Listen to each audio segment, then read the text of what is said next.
A doutrina católica vem cegando e enganando as pessoas ao longo dos séculos, através da mentira de que a mesma fora fundada por Pedro, se intitulando a Igreja de Cristo. O Messias não fundou nenhuma religião.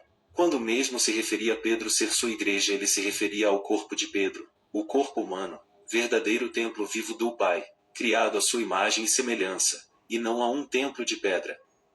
O nome Pedro se deriva de Petros, que significa pedra, ou seja, sobre esta pedra, Pedro, edificarei a minha igreja. O Messias se referiu ao corpo de Pedro e não de uma instituição religiosa, tanto que em sua carta Pedro mesmo confirma que somos pedras vivas, que constituem o templo santo do Pai, ou seja, nós somos a verdadeira igreja, pedras vivas como ele, formando a verdadeira igreja do Messias.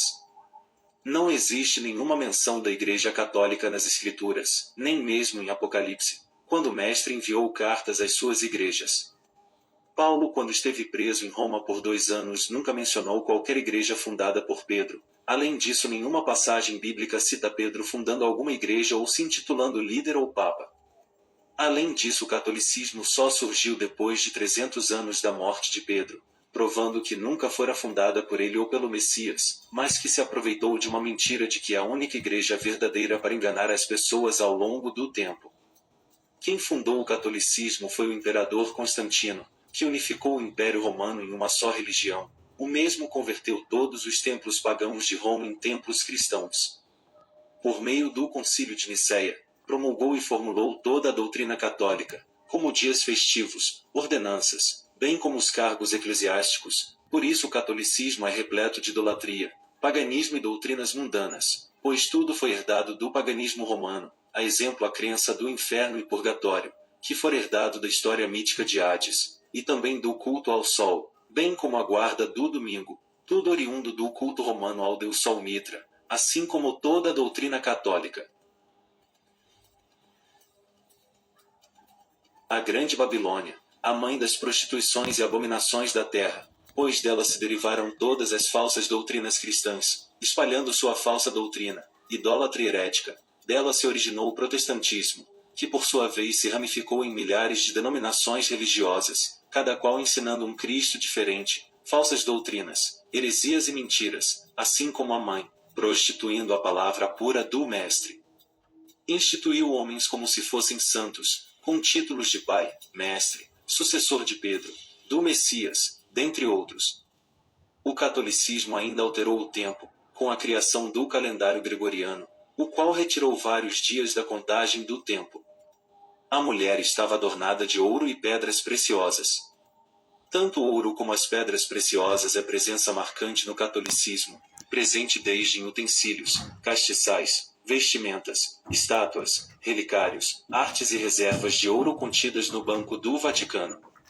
A instituição mais rica do mundo, acumulando uma fortuna incalculável, tudo em decorrência de dízimos, ofertas e vendas de indulgências ao longo da história, como pedaços de cruz ou chaves para o céu, a grande cidade, que se revestia de linho, púrpura e escarlate, toda ornada de ouro, pedras preciosas e pérolas.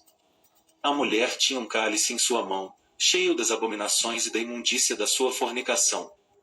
O cálice de ouro é o principal objeto de culto no catolicismo, presente em todas as missas e rituais. As abominações e imundícies são as várias heresias e blasfêmias cometidos pelo catolicismo, como a adulteração das escrituras, idolatria, culto a mortos, culto a demônios, astros, ensinos heréticos como purgatório, almas, inferno, rituais, ladainhas, homens se intitulando como santos, pai e mestres. A mesma instituição que é alvo de escândalos de pedofilia, desvio de dinheiro, corrupção, por isso é descrita como morada de demônios e de toda imundície. Veja que a mulher está vestida de púrpura e escarlate. No catolicismo os bispos usam vestes cor púrpura, enquanto os cardeais utilizam a cor escarlate. A mulher estava embriagada com o sangue dos santos, e do sangue das testemunhas do Messias. Representa o sangue dos que foram perseguidos e mortos pelo catolicismo, pois como fora criada pelo Império Romano a mesmo traz consigo o sangue derramado dos irmãos martirizados durante a perseguição romana, e também daqueles que se levantaram pela verdade do Messias, contra sua falsa doutrina de mentira e opressão ao longo da história, principalmente durante a Inquisição. onde a doutrina católica deveria ser tida como verdade absoluta. Quem questionasse ou não a obedecia era sumariamente morto. A Babilônia, a qual embriagou toda a terra, por meio de sua falsa doutrina, deixando as pessoas totalmente entorpecidas e cegas, idolatrando todos os tipos de homens, demônios, falsos cristos, imagens, objetos, etc. A mulher ainda estava sentada sobre uma besta, cheia de nomes de blasfêmias. Representa o caído Azazel, o qual foi o criador do catolicismo, por meio de seu servo Constantino. Azazel é uma besta pois assume várias formas de títulos. Os nomes de blasfêmia são os nomes os quais atribuiu ao Pai, Messias e discípulos, escondendo seus verdadeiros nomes e em seu lugar colocou nomes blasfemos como Jesus e Deus.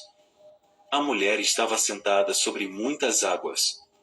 Águas no contexto bíblico representa povos, multidão, é todo o povo católico de todas as nações do mundo. O catolicismo é a religião cristã com mais adeptos pelo mundo. E disse-me, e as águas que viste, onde se assenta a prostituta, são povos, e multidões, e nações, e línguas. A mulher fornicava com os reis da terra. A Igreja Católica está intimamente ligada com a política e assuntos econômicos do mundo. Está presente em todos os países e localidades, influenciando líderes e governantes. Repare como presidentes, líderes, empresários e homens influentes sempre vão ao Vaticano para se encontrarem com o Papa e fazerem reuniões. E a mulher que viste a grande cidade, cidade do Vaticano, que reina sobre os reis da terra. A mulher diz em seu coração, estou assentada como rainha, e não sou viúva, e não verei o pranto. Pois a Igreja Católica sempre reinou como rainha sobre a terra, nunca foi destruída ou abalada, até o grande juízo. E ouvi outra voz do céu, que dizia, sai dela, povo meu, para que não sejas participante dos seus pecados, e para que não incorras nas suas pragas. Porque já os seus pecados se acumularam até ao céu, e o Pai se lembrou das iniquidades dela.